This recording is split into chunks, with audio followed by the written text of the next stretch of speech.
ಇವತ್ತಿನಿಂದ 100 ವರ್ಷ ಮುಂಚೆ ಭಾರತೀಯರಿಗೆ ಗೊತ್ತೇ ಇರಲಿಲ್ಲ ಛತ್ರಪತಿ ಶಿವಾಜಿ ಮಹಾರಾಜ್ ಹೇಗೆ ಕಾಣ್ತಾ ಇದ್ರು ಅಂತ.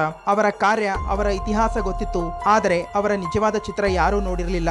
ಆದರೆ 1919ರಲ್ಲಿ ಮಹಾರಾಷ್ಟ್ರದ ಒಬ್ಬ ವ್ಯಕ್ತಿ ಬ್ರಿಟಿಷ್ ಮ್ಯೂಸಿಯಂ ಹೋಗ್ತಾನೆ ಸ್ಟಡಿ ಮಾಡಲು. ಅಲ್ಲಿದ್ದ ಸಾವಿರಾರು ಪುಸ್ತಕಗಳನ್ನ ಬಿಟ್ಟು ಅವನ ದೃಷ್ಟಿ ಒಂದು ವಿಶೇಷ ಪುಸ್ತಕದ ಮೇಲೆ ಬೀಳುತ್ತೆ. ಆ ಪುಸ್ತಕವನ್ನು ಬರೆದಿದ್ರು ಡಚ್ ಗವರ್ನರ್ ಎಫ್ ವ್ಯಾಲೆಂಟೈನ್. ಆ ವ್ಯಕ್ತಿ ಆ ಪುಸ್ತಕವನ್ನು ಕುತೂಹಲದಿಂದ ತೆರೀತಾ ಇದ್ದಂತೆ ಆತ ಗಾಬರಿಗೊಳ್ತಾನೆ. ಏಕೆಂದ್ರೆ ಛತ್ರಪತಿ ಶಿವಾಜಿ ಮಹಾರಾಜರ ಸಾವಿನ ನಂತರ ಮತ್ತೆ ಸುಮಾರು ವರ್ಷಗಳು ಕಳೆದ ನಂತರ ಒಬ್ಬ ಭಾರತೀಯ ಆ ಚಿತ್ರವನ್ನು ನೋಡ್ತಾ ಇದ್ದ. ಈ ಪೋರ್ಟ್ರೇಟ್ ಅನ್ನ ಹಾರ್ಬರ್ಡ್ ಡಿ ಯಾಗರ್ ಮಹಾರಾಜರು ಯುದ್ಧವನ್ನು ಗೆದ್ದ ನಂತರ ಬಿಡಿಸಿದ್ರು. 14 ವರ್ಷಗಳ ನಂತರ 1933ರಲ್ಲಿ ಈ ವ್ಯಕ್ತಿ ಈ ಚಿತ್ರವನ್ನು ಪುಣೆಯಲ್ಲಿ ಜನರ ಮುಂದೆ ತರ್ತಾನೆ. ಆಗ ಭಾರತೀಯರಿಗೆ ಗೊತ್ತಾಗುತ್ತೆ ಛತ್ರಪತಿ ಶಿವಾಜಿ ಮಹಾರಾಜರು ನಿಜವಾಗ್ಲೂ ಹೇಗೆ ಕಾಣ್ತಾ ಇದ್ರು ಅಂತ.